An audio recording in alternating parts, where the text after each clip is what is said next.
Opal Hensley, at 68 years old, had believed that 40 years of sorting letters behind the counter of the Elkton post office, 40 years of memorizing every address in the Shenandoah Valley, of knowing which families received birthday cards and which received collection notices, of standing on her feet 6 days a week through snowstorms and heat waves, and the slow erosion of a world that no longer wrote letters the way it used to, had earned her a place in the life she had helped build. She had married Vernon Hensley when she was 31, a stonemason 20 years her elder, who proposed over a plate of biscuits at the Elkton diner and told her, with the same quiet certainty he applied to laying fieldstone, that she was the only wall he had ever wanted to build his life around. She had given him 37 years of steady devotion,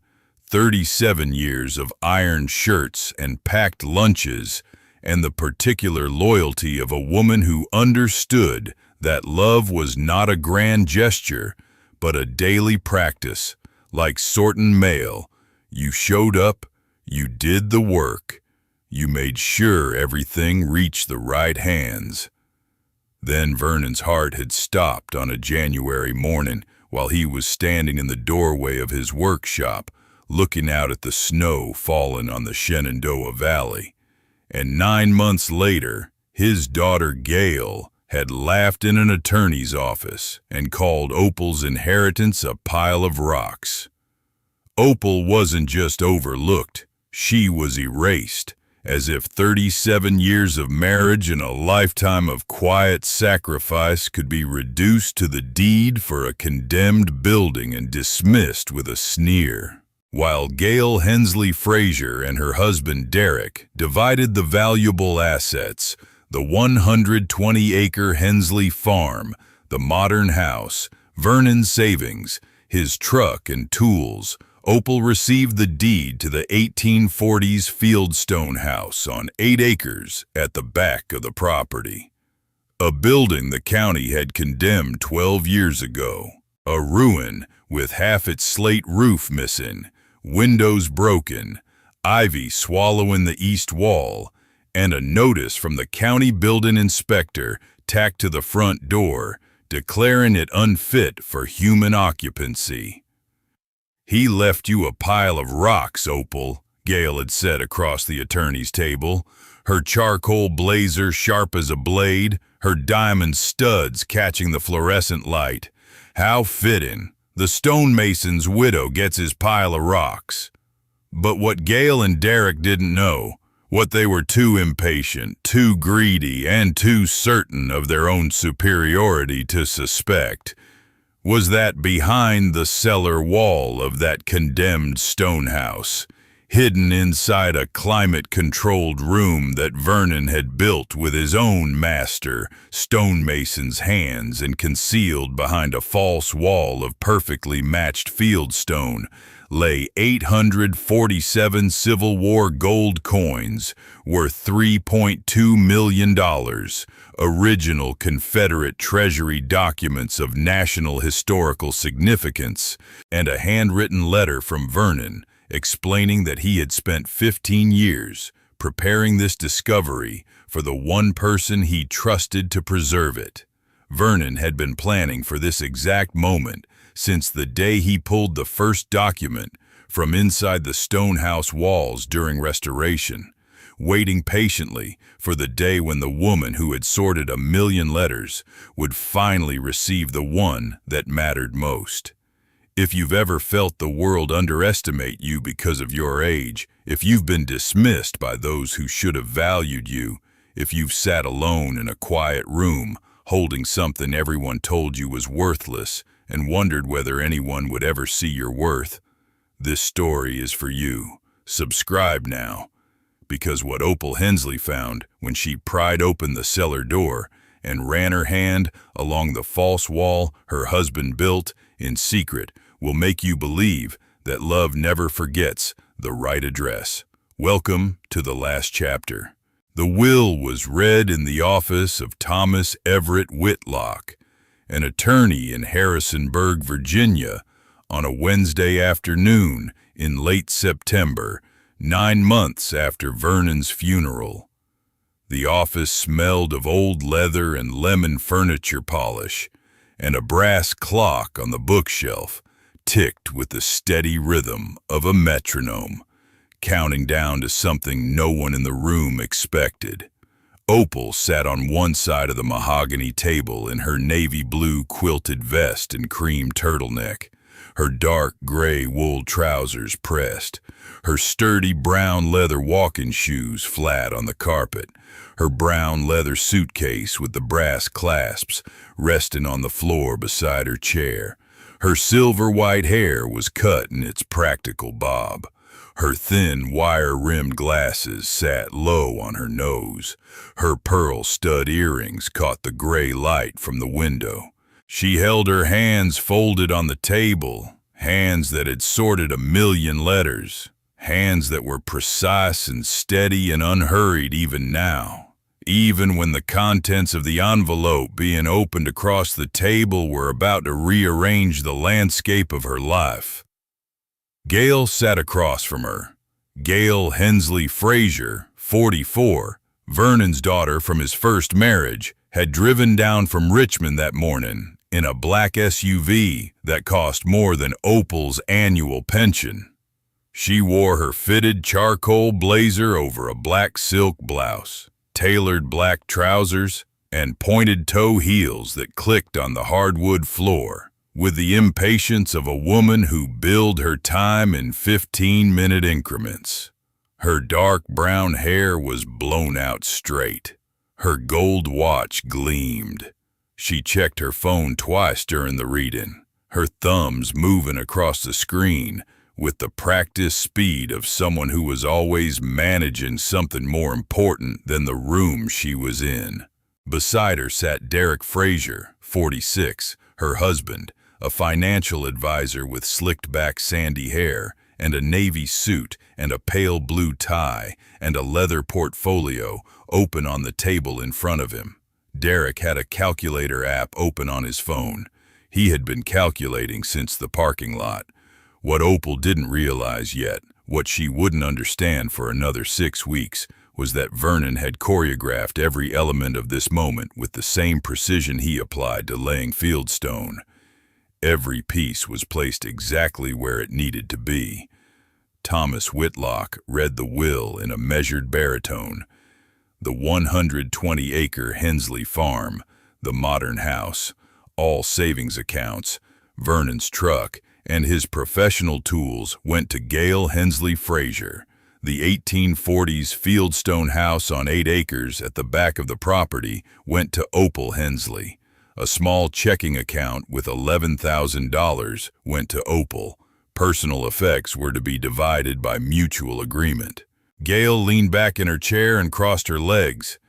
Derek closed his portfolio with a snap that sounded like a trap shutting. Opal looked at the document in Whitlock's hands and felt the floor shift beneath her. The way the floor shifts when you realize the building you've been standing in has different foundations than you thought. "The stonehouse," Opal said. "That's my inheritance." "That's what Vernon specified," Whitlock said, and something flickered behind his eyes, a watchfulness, a careful restraint, that made Opal look at him more closely. But his face settled back to neutral, and he said nothing more. Gayle couldn't resist. She tilted her head and smiled the way she always smiled at Opal, with a sweetness that had a serrated edge.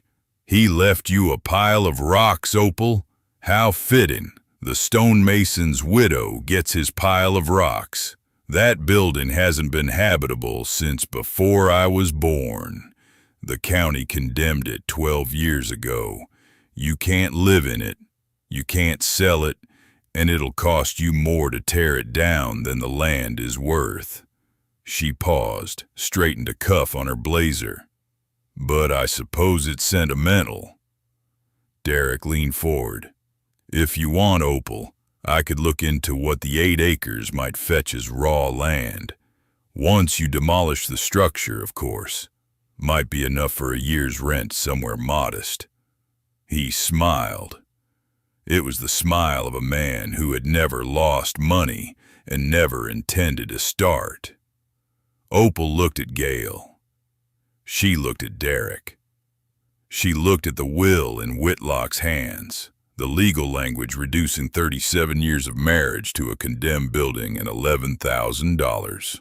And she said nothing, because there was nothing to say to people who measured everything in dollars and saw nothing that couldn't be sold. She picked up her suitcase and stood. "Thank you, Thomas," she said.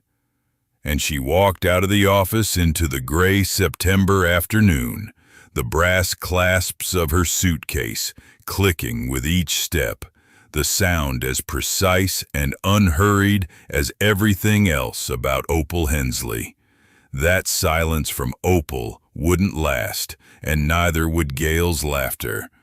Opal spent the next 5 weeks packing her belongings from the modern house on the Hensley farm, the house she and Vernon had shared for 37 years, the house that now belonged to Gayle. She worked methodically, room by room, the way she had always worked at the post office, sorting, categorizing, making sure everything went to the right place. She wrapped dishes in newspaper. She folded quilts into boxes. She took photographs off walls and left behind the pale rectangles where the frames had protected the paint from decades of Shenandoah Valley sunlight. She packed Vernon's reading glasses and his flannel shirts and the pocket watch his father had given him, and she placed them carefully in the brown leather suitcase alongside her own things, because some possessions cannot be divided by a will. They belong to the person who loved them, not the person who inherited the paperwork. She did not cry in front of Gayle. She had cried alone in the dark for 3 nights after the will reading, her face pressed into Vernon's pillow where his scent still lingered. Stone dust and cedar soap and the faint metallic tang of a man who worked with his hands. And then she had stopped, because grief without action was just standing still, and Opal Hensley had never stood still in her life. She rented a small room above the hardware store in Elkton, a 1-bedroom efficiency with a kitchenette and a window that looked out over Main Street. She set her brown leather suitcase in the corner and sat on the narrow bed and listened to the traffic below and the wind in the maples and the sound of a town that had known her for 40 years, continuing its business without asking whether she was all right. The room cost $400 a month. Her pension from the post office covered it, barely. $11,000 in savings. A condemned stonehouse she couldn't live in. That was the shape of Opal Hensley's life at 68. But what she found 6 weeks later would prove that Vernon had been building something far more valuable than anyone imagined. And he had hidden it in the one place his daughter would never bother to look. It happened on a Tuesday evening in early November. Opal was unpacking the last box from Vernon's workshop, a cardboard box she had labeled Vernon Notebooks in black marker. Vernon had been a record keeper, like all good stonemasons. He kept notebooks for every project, measurements, stone types, mortar ratios, sketches of wall patterns, notes about load-bearing calculations, dozens of composition notebooks with marbled covers, filled with his careful mason's handwriting, each letter formed with the same deliberation he applied to setting stone. The last notebook in the box was different. It was newer, the cover less worn, and when Opal opened it, she found that Vernon had used only 4 pages. The first 3 contained sketches of the 1840s stonehouse, not the exterior that everyone could see, but the cellar walls. Detailed drawings of the fieldstone pattern near the chimney, with annotations in Vernon's hand. Original mortar line here. New section begins here. Keyhole, 42 inches from floor, behind the third course stone. On the fourth page, taped to the inside of the back cover, she found a small brass key and a note in Vernon's handwriting that made her stop breathing. The cellar wall nearest the chimney is not what it seems. Use this key. Trust the stone. Opal sat on the floor of her rented room and held the brass key in her palm. It was warm from the box, small and heavy and precisely cut. A key made by a man who understood that the difference between a wall that stands and a wall that falls is measured in fractions of an inch. She closed her fingers around it and felt, for the first time since Vernon's death, something other than grief. She felt the same focused attention she had brought to the post office counter for 40 years. The instinct that a letter had been missorted, that an address didn't match, that something in the pattern was wrong and needed to be found. Vernon had left her a message. Not in words spoken across a dinner table or whispered in the dark of their bedroom, but in stone and brass, and the careful handwriting of a man who believed that some things are worth more than money.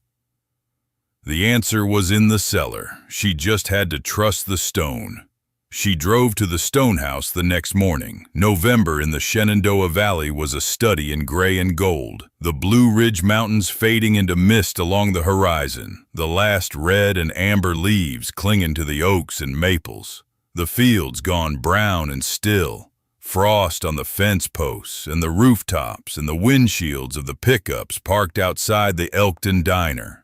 Opal drove Vernon's old sedan, the one thing Gayle hadn't wanted, along Route 33 and turned onto the gravel lane that wound back through the Hensley property toward the 8 acres at the rear. She passed the modern house where she and Vernon had lived. The lights were on. Gayle and Derek had come down from Richmond for the weekend. Their black SUV sat in the driveway. Opal kept driving, her eyes on the road, her hands steady on the wheel, the brass key in the pocket of her quilted vest pressing against her ribs like a second heartbeat. The stonehouse appeared through the trees at the end of the lane, gray fieldstone against gray sky, the broken slate roof, the ivy-covered east wall, the stone chimney rising from the north end, with mortar crumbling between the stones. The condemned notice was still tacked to the front door. The split-rail fence along the front of the property had collapsed in 3 places, and the overgrown pasture was a sea of dead brown grass and fallen leaves. It looked exactly like what Gayle had called it, a pile of rocks, a ruin, a building that existed only to be torn down. But Opal saw what Gayle could not. She saw the hand-cut fieldstone that had stood for nearly 200 years. She saw the craftsmanship in the chimney, each stone fitted to its neighbor with the precision of a man who understood that gravity is not the enemy of a wall, but its partner. That a well-laid stone doesn't fight the weight above it, but redirects it, distributes it, transforms downward pressure into lateral stability. Vernon had taught her that. Vernon had taught her to see stone the way he saw it. Not as dead weight, but as living architecture, each piece in conversation with every other piece. The whole structure and argument that permanence is possible if you're patient enough to build it right. She parked on the grass and stepped out into the cold November air. The smell hit her immediately. Damp earth, old mortar, fallen leaves decomposing into the soil, and beneath it all, the mineral scent of fieldstone, a smell like time itself made solid. A crow called from the oak at the edge of the property. The wind pushed through the valley, carrying the sound of distant cattle and the faint hum of Route 33. Opal picked up her flashlight, touched the brass key in her pocket, and walked toward the front door. She pushed through the door. It hung on one rusted hinge and scraped across the warped oak floor with a sound that echoed through the empty house like a cough in a church. Inside, the air was cold and still. Cobwebs stretched between the ceiling beams like gray curtains. Mouse droppings scattered across the wide plank floor. The fieldstone fireplace dominated the main room, blackened with a century of soot. The mantel cracked but holding. The wallpaper had long since peeled away, revealing the original plaster beneath, stained with water damage but intact in most places, the way good plaster survives when cheaper finishes fail around it. Then she saw the folder on the kitchen counter. It was a glossy presentation folder, the kind corporate offices use for pitch decks, with a developer's logo embossed in silver on the cover. Valley Heritage Estates. Opal opened it. Inside were architectural renderings of luxury homes on large lots, a site plan showing the Hensley property subdivided into 12 parcels, and a letter addressed to Gayle Hensley Frazier outlining the terms of a development agreement. The letter was dated 3 weeks ago. The site plan included the 8 acres. Opal's 8 acres. The stonehouse was marked with a red X and the notation, structure to be demolished. Phase 1, December 15th. Attached to the letter was a copy of a demolition permit application filed with the county by Derek Frazier on behalf of Valley Heritage Estates, and a contract with Shenandoah Demolition Services for the removal of the stonehouse, scheduled to begin in 32 days. Gayle and Derek were not just taking the farm. They were coming for the stonehouse. They were going to tear it down, fold the 8 acres into their luxury subdivision, and erase the last thing Vernon had left her. And they had done it without a phone call, without a conversation, without the basic courtesy of telling Opal that the building she now owned was scheduled for destruction. Opal stood in the kitchen of the stonehouse holding the developer's folder and felt something cold and precise settle into her chest. Not panic, certainty. She had 32 days. Whatever Vernon had hidden behind the cellar wall, she needed to find it now. She set the folder down and walked to the cellar stairs. The stairs were narrow stone steps worn smooth by 180 years of footsteps, descending from the kitchen into darkness. The air grew colder with each step, not the damp cold of an unfinished basement, but the deep mineral cold of stone that has never been warmed by the sun. Stone that remembers the temperature of the earth it was pulled from. Opal swept her flashlight across the cellar. Low ceiling, oak beams darkened with age, cobwebs hanging from the joists like Spanish moss. Fieldstone walls on all 4 sides, the mortar lines gray and crumbling in places, the stones themselves ranging from the size of a fist to the size of a small suitcase. Each one fitted into place by hands that had been dead for nearly 2 centuries. The floor was original flagstone, large flat stones laid tight, their surfaces worn to a dull sheen. Mice scurried in the corners. The air smelled of damp earth and old mortar, and the particular silence of underground spaces, a silence that presses against your eardrums and makes you aware of your own breathing. She turned to the wall nearest the chimney. Vernon's notebook had said the cellar wall nearest the chimney was not what it seemed. She walked to it and placed her palm flat against the stone. Cold, rough, the texture of fieldstone under her fingertips, the same fieldstone that made up every other wall in the cellar. She moved her hand slowly across the surface, feeling the mortar lines, the variations in the stone, the slight irregularities that distinguish hand-laid masonry from machine-cut block. Her flashlight beam played across the wall, casting sharp shadows in the mortar joints, and then she felt it, a change in the mortar. Not dramatic, not a crack or a gap or a visible seam, just a subtle difference in texture. The mortar on the left side of the chimney wall was old, grainy, crumbling slightly at the edges, the color of dust. But as her fingers moved right, past the fourth vertical course of stone, the mortar changed. It was smoother, harder. The color was close, a near-perfect match, but not identical. Someone with 40 years of experience handling objects with her fingertips, someone whose hands had sorted 1,000,000 letters and could distinguish between bond paper and linen by touch alone, could feel the difference. The mortar was newer.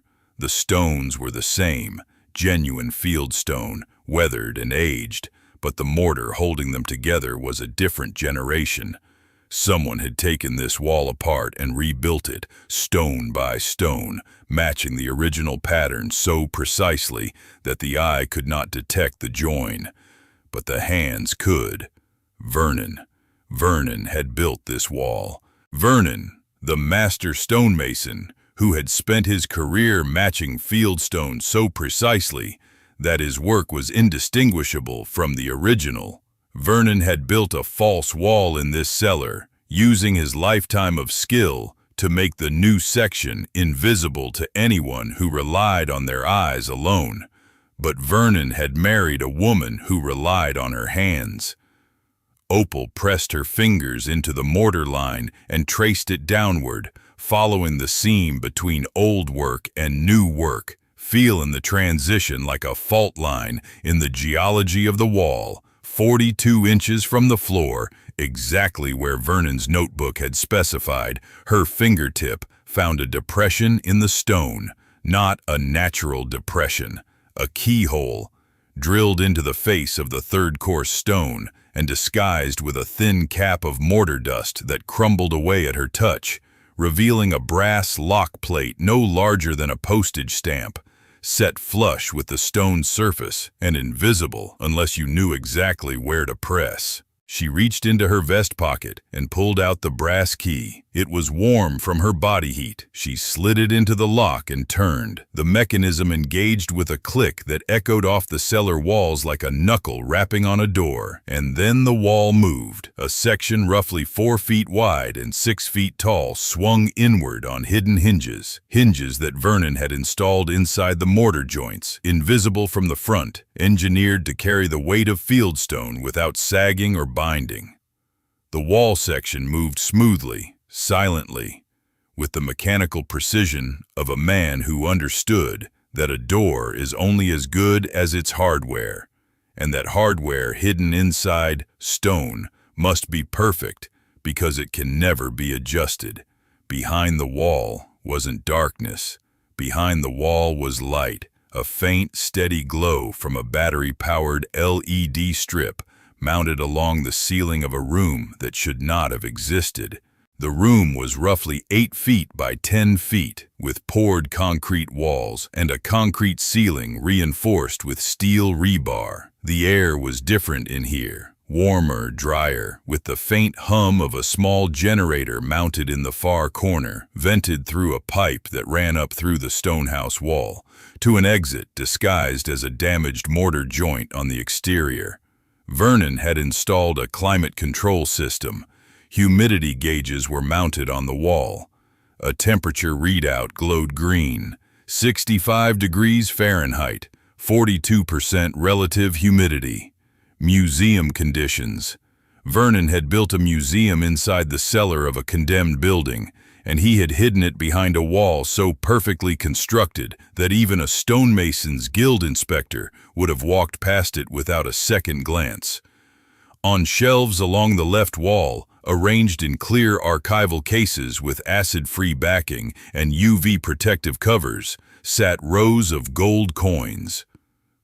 Opal stepped forward and stared. Double eagles, $20 gold pieces, their surfaces gleaming with the dull warmth of metal that has been kept at stable temperature and humidity for years. Half eagles, quarter eagles, each coin in its own archival sleeve, each sleeve labeled in Vernon's careful handwriting with a date and a catalog number. She counted the cases, rows and rows of them, hundreds of coins. The gold caught the LED light and threw warm reflections onto the concrete walls, turning the hidden room into something that looked like the inside of a treasure chest in a story no one would believe. On the right wall, in a fireproof filing cabinet, she found the documents. The top drawer held the Civil War papers, a Confederate Treasury transfer order dated 1864, written on heavy cotton rag paper with a wax seal, authorizing the movement of Union Army payroll gold from a captured supply train to a secure location in the Shenandoah Valley. Beside it, a Union Army payroll manifest listing the exact denominations and quantities of gold coins assigned to the Valley District payroll for November 1864, with a handwritten notation at the bottom, shipment buried per emergency order, coordinates filed with quartermaster. The coordinates matched the Stonehouse property. Opal held the documents in her hands and felt the weight of them. Not physical weight, but historical weight. The weight of paper that had survived 160 years because the stone around it had kept it safe. The second drawer held Vernon's excavation journals, dozens of them filled with photographs, measurements, sketches, and meticulous notes documenting the careful recovery of 847 gold coins from beneath the cellar's original flagstone floor. Vernon had worked slowly, a few coins at a time, replacing each flagstone exactly as he found it, photographing every step, recording every detail. The journals spanned 15 years. 15 years of secret work in the cellar of a condemned building carried out on nights and weekends, while the world above believed he was simply a stonemason who liked to tinker with old buildings. The third drawer held the appraisal letter from Dr. Harmon Webb, a Civil War currency specialist at a numismatic institute in Charlottesville, addressed to Vernon Hensley, dated 14 months before Vernon's death. Dr. Webb had examined a representative sample of the coins and the accompanying Civil War documents, and his conclusion was written in the measured language of an expert who understood the magnitude of what he was looking at. Based on my examination of 47 representative specimens from your collection and cross-referencing with the Union Army payroll manifest and Confederate Treasury transfer order, I can confirm the authenticity and provenance of these coins with a high degree of confidence. The collection, comprising 847 gold coins of various denominations, carries a conservative market valuation of $3.2 million. The accompanying Civil War documents are of significant national historical importance and should be brought to the attention of the Smithsonian Institution. $3.2 million. Hidden behind a false wall in the cellar of a building that Gayle had called a pile of rocks.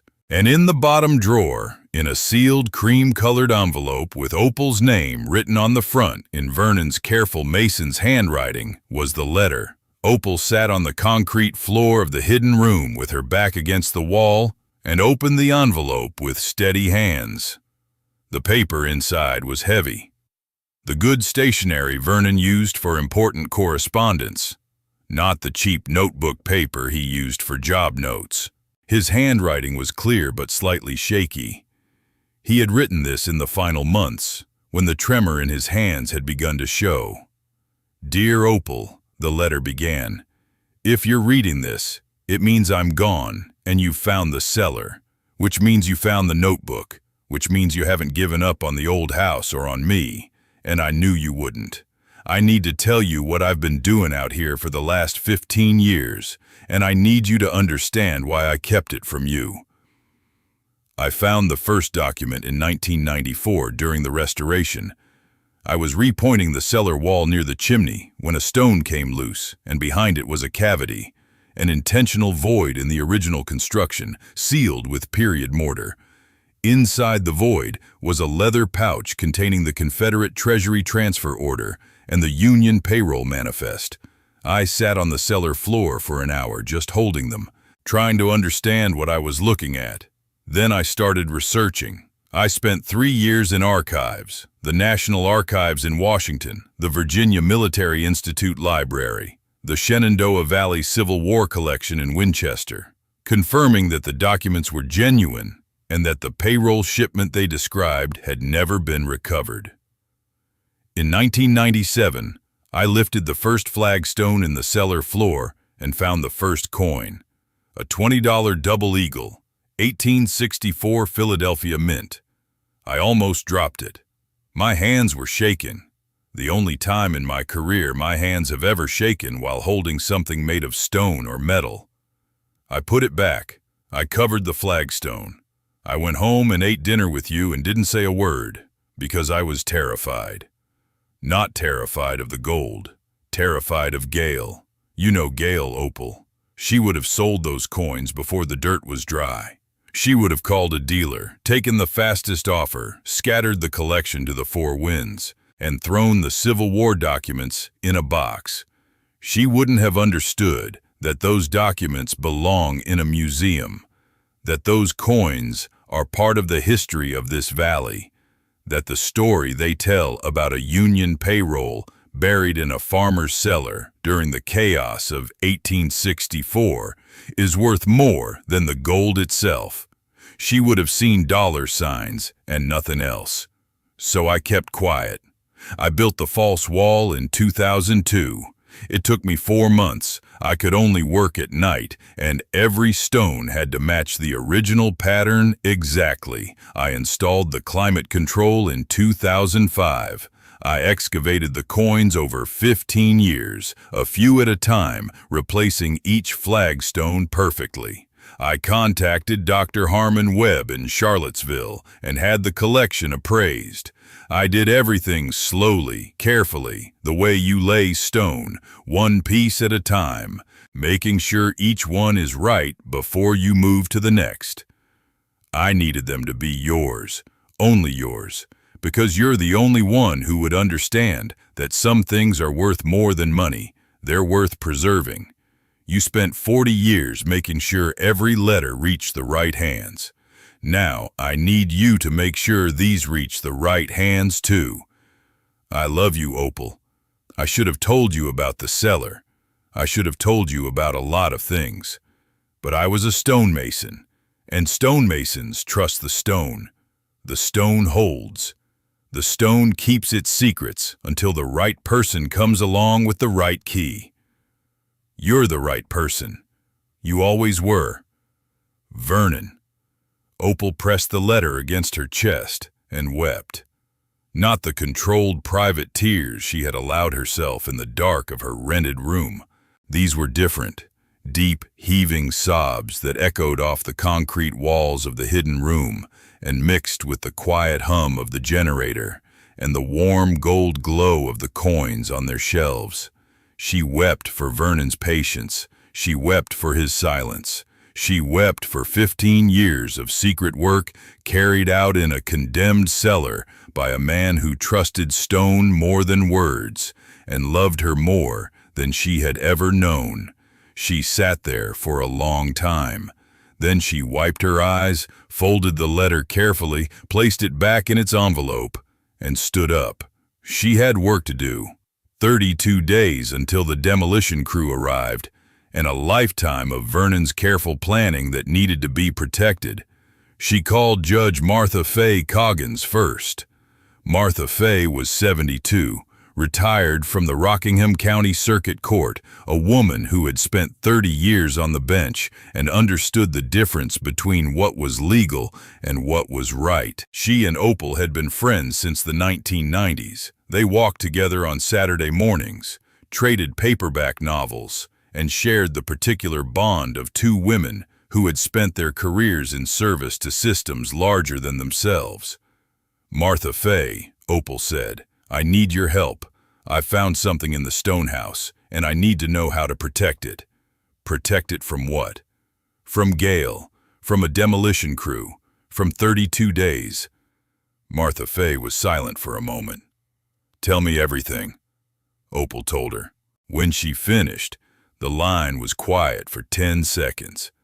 A long silence from a woman who had presided over thousands of cases and rarely needed 10 seconds to form an opinion. Opal, you need 3 things immediately. First, a preservation attorney, someone who specializes in historical artifacts and cultural property. I know one in Charlottesville. Second, you need to contact Dr. Webb and get his appraisal updated and notarized. Third, you need to file for an emergency preservation order with the county to block that demolition permit. I can draft the language tonight. Can they really block it? The deed is in my name. The property is mine. The deed is ironclad, Opal. Vernon made sure of that. The stonehouse and the 8 acres are yours. Free and clear. Gayle has no legal authority to demolish a structure on property she doesn't own. That demolition permit Derek filed? It's fraudulent. He listed Valley Heritage Estates as the property owner. Your name isn't on it anywhere. That's not just unethical. It's a crime. I don't want to put anyone in jail, Martha Fay. I just want to keep the house standing. Then we keep the house standing. Call Dr. Webb in the morning. I'll have the preservation order drafted by noon. Opal called Dr. Harmon Webb the next morning. She found his number in Vernon's files, a Charlottesville area code, neatly printed on a business card paper clipped to the appraisal letter. He answered on the 3rd ring, and when she told him her name, there was a pause that told her he had been waiting for this call. Mrs. Hensley, he said. Vernon told me you would call eventually. He said, when Opal finds the cellar, she'll want to talk to you. Tell her the truth, all of it. He said this to me about 2 years before he passed, sitting right here in my study with a cup of coffee going cold, because he was too busy talking about 18th century minting techniques to drink it. Dr. Webb's voice was warm and precise, the voice of a man who spent his life studying small objects with large histories. What would you like to know? Is the collection real? Is the appraisal still valid? The collection is extraordinary, Mrs. Hensley. I've examined Civil War-era gold hoards for 40 years, and Vernon's find is one of the most significant I've encountered. The coins are genuine, authenticated by mint marks, die characteristics, and metallurgical composition. The 1864 payroll manifest matches the denominations and quantities exactly. There is no question of forgery or misattribution. As for the appraisal, the $3.2 million figure was conservative when I wrote it 14 months ago. Given current market conditions and the historical provenance, I would revise it upward. Significantly. How significantly? With proper documentation and the Civil War papers included as provenance, the collection could command $4 to $5 million at auction. The Confederate Treasury transfer order alone is worth 6 figures to the right institutional buyer. The Smithsonian would be very interested, Mrs. Hensley. Vernon and I discussed that. He wanted the documents to go to a museum. He wanted the story preserved. He wanted a lot of things he never told me about. Dr. Webb was quiet for a moment. He loved you very much, Mrs. Hensley. That was the one thing he said clearly every time we spoke. Everything he did in that cellar, he did for you. He told me once, this was maybe 3 years ago, he said, I married a woman who spent her whole life making sure things reached the right hands. The coins and the documents are going to reach the right hands because of her. Not because of me. Opal closed her eyes. Thank you, Dr. Webb. Don't thank me. Thank Vernon. He was the most patient man I've ever known. Doctor, Webb agreed to update the appraisal and prepare a formal authentication report. He also made a call to a colleague at the Smithsonian's National Museum of American History, Dr. Catherine Albright, a curator in the Division of Armed Forces History, who, upon hearing a preliminary description of the Confederate Treasury Transfer Order and the Union Payroll Manifest, said 4 words: "We need to see this." Martha Fay filed the Emergency Preservation Order on Thursday morning. By Thursday afternoon, the county had suspended the demolition permit. By Friday, a preservation attorney named Russell Ames from Charlottesville had reviewed Vernon's deed, the Civil War documents, and the demolition permit Derek had filed, and had sent a cease and desist letter to Valley Heritage Estates, to Derek Frazier personally, and to Gayle Hensley Frazier, informing them that any attempt to demolish, damage, or access the 1840s fieldstone house on 8 acres, deeded to Opal Hensley, would be met with immediate legal action, including criminal charges for filing a fraudulent demolition permit. Gayle called Opal on Friday evening. Her voice was clipped and cold, the voice of a woman who had been told no for the first time in a very long while. "What is this, Opal? What are you doing? We had a deal with the developer. Those 8 acres are part of the subdivision plan. Derek has investors lined up." "Those 8 acres are mine, Gayle. Vernon left them to me. The deed is in my name." "It's a condemned building on a patch of scrubland. You can't possibly—" "I can, and I am. The demolition permit your husband filed was fraudulent. He listed Valley Heritage Estates as the property owner. My name isn't on it. My attorney has notified the county." There was silence on the line. Opal could hear Derek in the background, his voice sharp, asking questions Gayle wasn't answering. "This isn't over," Gayle said. "No," Opal agreed. "It isn't." What Gayle didn't know yet was just how far from over it was. The demolition fight was merely the door. Behind it stood 847 gold coins, 2 Civil War documents of national significance, and a dead stonemason's 15-year plan that was about to dismantle everything Gayle and Derek had built on the assumption that Opal Hensley was a woman who could be handed a pile of rocks and told to be grateful. The meeting was held in Russell Ames's conference room in Charlottesville on a Monday morning in late November, the first hard frost of the season still white on the rooftops outside the window. Opal arrived early. She wore her navy blue quilted vest and cream turtleneck and dark gray wool trousers and her sturdy brown leather walking shoes, and she set her brown leather suitcase with the brass clasps on the floor beside her chair, and she folded her precise, steady hands on the table and waited. Gayle arrived at 10:10, Derek behind her, their attorney, a man named Crawford from a Richmond firm, trailing with a leather briefcase and the expression of a man who expected this to be straightforward. Gayle wore her charcoal blazer. Derek wore his navy suit. They sat down across from Opal with the practiced confidence of people who had spent their careers winning arguments and saw no reason this one would be different. "Let's make this quick," Gayle said. She didn't look at Opal. She looked at Russell Ames. "We want the preservation order lifted. The stonehouse is a condemned structure. It's a safety hazard. Our development plans for the Hensley property require the removal of that building, and we're prepared to compensate Opal fairly for the 8 acres. Russell Ames opened a folder. "Ms. Hensley Frazier, the preservation order will not be lifted. Mrs. Hensley is the sole legal owner of the stonehouse and the 8 acres on which it sits, and she has not authorized any demolition, any development, or any access to her property. Furthermore," he paused, "furthermore, the stonehouse contains artifacts of national historical significance that are now the subject of a formal evaluation by the Smithsonian Institution." Gayle's head turned. Derek's pen stopped moving. Crawford looked up from his briefcase. "The Smithsonian," Gayle said.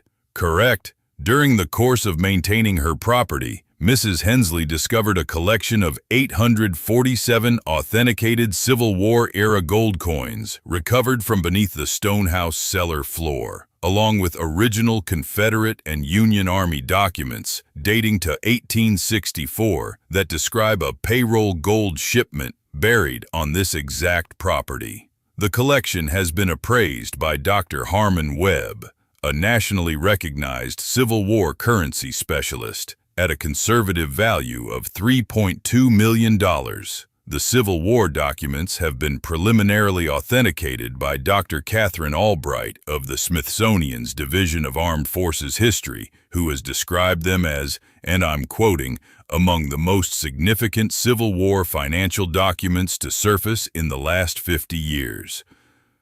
The conference room went silent. Gayle's face changed, not slowly, all at once, like a mask being pulled off to reveal a different face underneath. The polished corporate composure cracked, and what showed through was raw, naked shock. Her mouth opened. No sound came out. Her diamond studs caught the fluorescent light as her head turned from Russell Ames to Opal and back again. Derek's leather portfolio slid off the table and hit the floor. He didn't pick it up. 3.2? Derek's voice was hoarse. Those were on the property, on the Hensley property? That means they're part of the estate. That means Gayle has a claim to— No, Russell Ames said. She does not. The coins were recovered from the cellar of the stonehouse, which sits on property deeded exclusively to Opal Hensley. The discovery was made on Mrs. Hensley's property, in Mrs. Hensley's building, by Mrs. Hensley.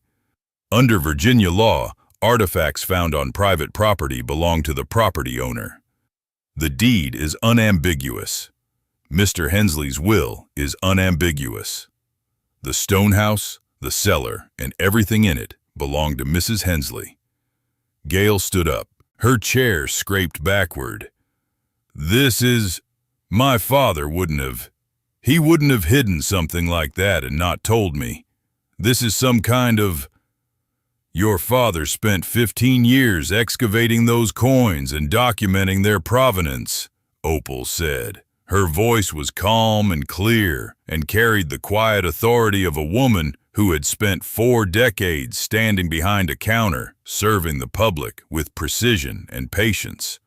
He built a climate-controlled room behind a false wall in the cellar using his skills as a master stonemason. He did it in secret because he knew that if you found out, you would have sold the coins before the dirt was dry. Those are his words, Gayle. From his letter to me. Gayle would have sold them before the dirt was dry. Gayle's face flushed. Her hands clenched at her sides. Derek reached for her arm. She pulled away. He chose you, Gayle said. Her voice was low, vibrating with something old and bitter.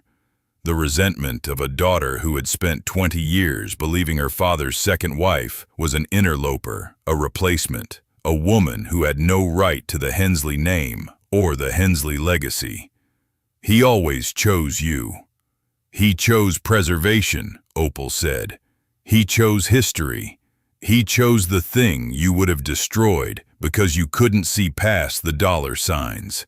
He didn't hide those coins from you because he didn't love you, Gayle. He hid them because he knew you, and he was right. Crawford, the Richmond attorney, was reading the documents Russell had slid across the table. He looked up at Gayle and shook his head once. The same small, tight movement that every attorney makes when the case is lost and the client doesn't know it yet. I'll fight this, Derek said. We'll challenge the will. We'll challenge the deed. You'll lose, Russell Ames said, without raising his voice. The will was drafted by a licensed attorney, witnessed by 2 parties, and filed with the county. The deed was recorded and is unambiguous. The property boundaries are clear. And Mr. Frazier, I should mention that filing a fraudulent demolition permit is a criminal offense in the Commonwealth of Virginia. My client has chosen not to press charges at this time. I would encourage you not to give her reason to reconsider. Derek sat down. Gayle stared at Opal across the table for a long, silent moment, a moment in which 37 years of resentment and 20 years of dismissal and the memory of every time she had called Opal the stonemason's widow as if it were an insult collided with the reality that the stonemason's widow was now sitting across from her, holding a collection worth more than everything Gayle had inherited combined. Gayle picked up her handbag and walked out of the conference room without another word. Derek followed. Crawford gathered his papers, nodded to Russell Ames, and left. Opal sat in the empty conference room for a long time after they left. She did not feel triumph. She did not feel revenge. She felt something quieter and more permanent, the same settling she had felt in the cellar when the false wall swung open, the understanding that the ground beneath her had always been solid. She just hadn't known where to look. She picked up her suitcase and walked out into the November sunlight. The restoration took 8 months. Opal hired members of Vernon's stonemason guild, men and women who had trained with him, who understood his techniques, who could match fieldstone with the same precision he had demanded of himself and everyone around him.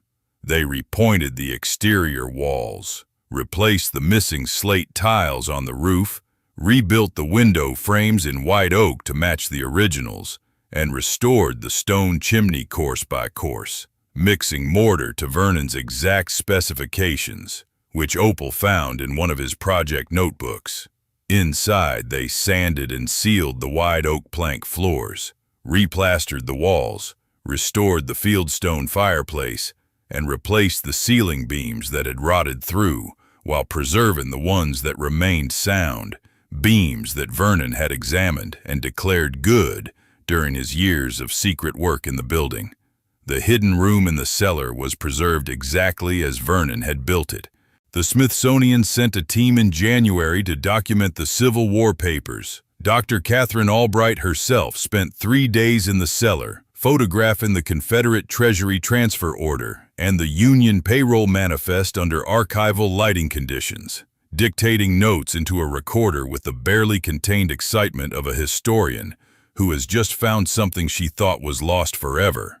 The documents were authenticated.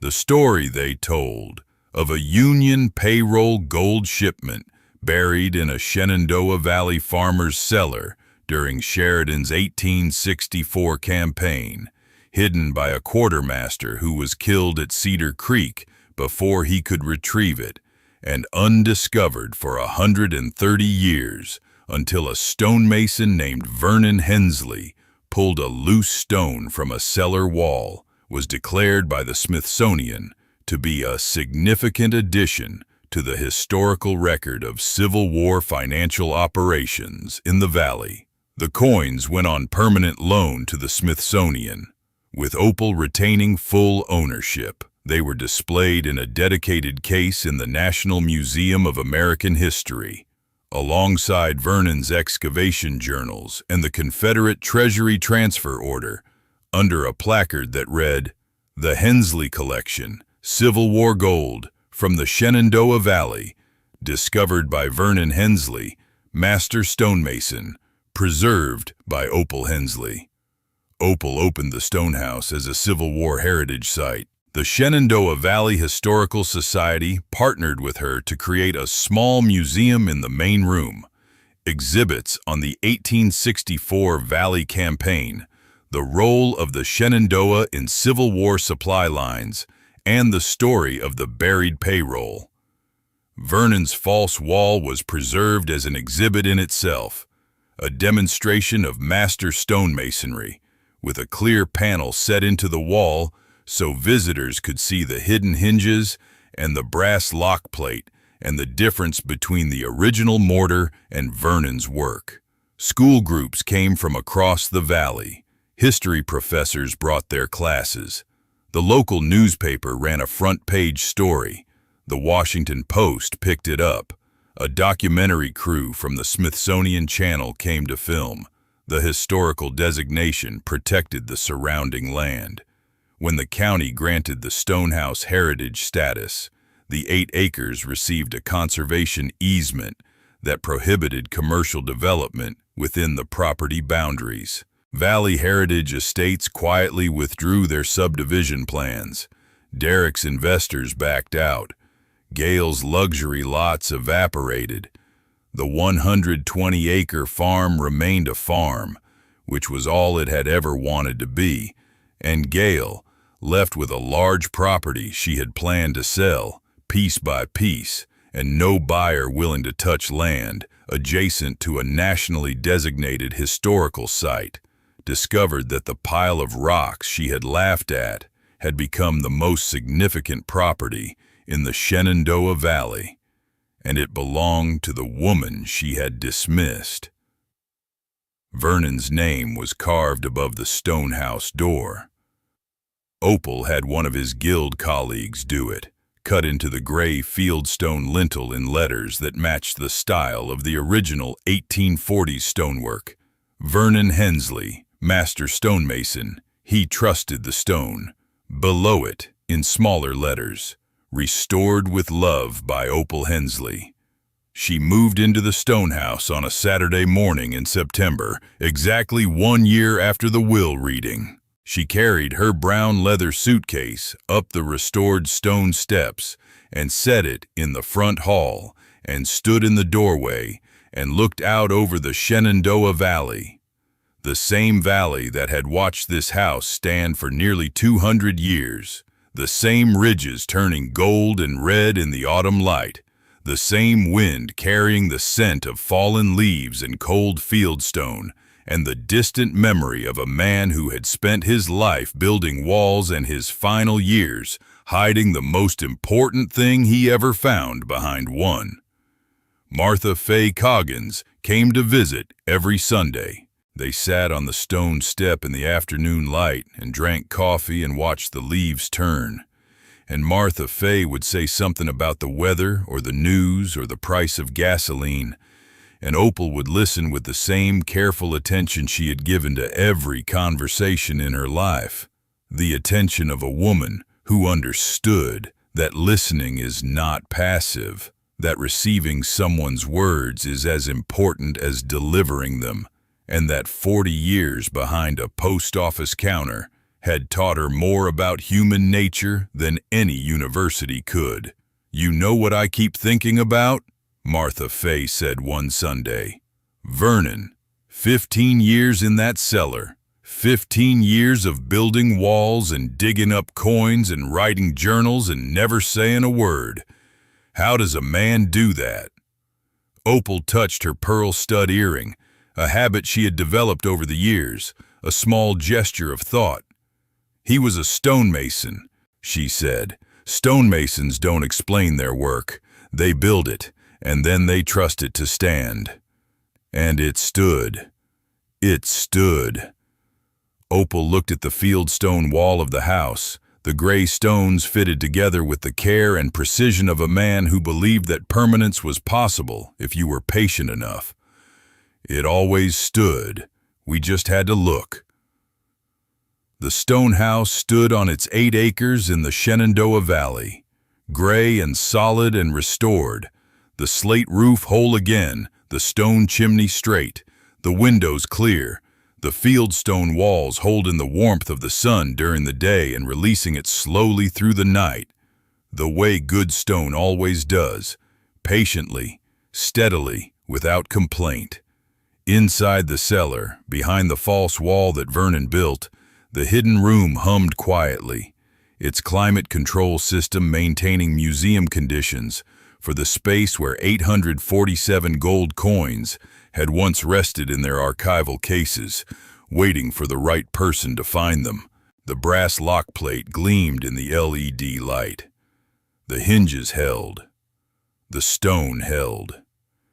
Everything Vernon had built held, because that is what stone does when it is laid with love and precision and the understanding that some things are meant to last longer than the hands that built them. If you stayed with us through this entire journey, from a devastating inheritance to an extraordinary discovery, from a condemned stonehouse to a Civil War treasure and a national historical site, from a stepdaughter's contempt to a husband's 15-year act of quiet, meticulous, magnificent love, then you already know something about the kind of person this story was made for. If Opal's story touched something deep inside you, if you've ever been dismissed because of your age, if you've been handed what everyone else called worthless and told to be grateful, if you've discovered that what looked like a devastating ending was actually the beginning of something more extraordinary than you dared to imagine, then you understand why we tell these stories. Leave just one word in the comments describing the exact moment when you realized you were worth so much more than anyone around you ever knew. One word. That's all it takes. Because Opal's story proves that love builds its strongest walls in the places no one thinks to look. That patience is not silence. It is strategy, practiced by people who understand that the right person will always find the right key. That you are never too old to descend into a cellar and discover that the ground beneath you held treasure all along. And that the people who truly love us don't just say so. They spend 15 years laying stone in secret, trusting that the one person who matters will have the hands to feel the difference in the mortar. Share this story with someone who needs to remember that their worth isn't defined by who laughed at them, but by who loved them enough to build a hidden room and fill it with gold and weight. Somewhere tonight, a quiet woman in a quiet town is holding a key she doesn't yet understand, standing at the door of something everyone told her was worthless. Your word, your share, your small act of recognition might be the moment she turns the key. Welcome to the last chapter.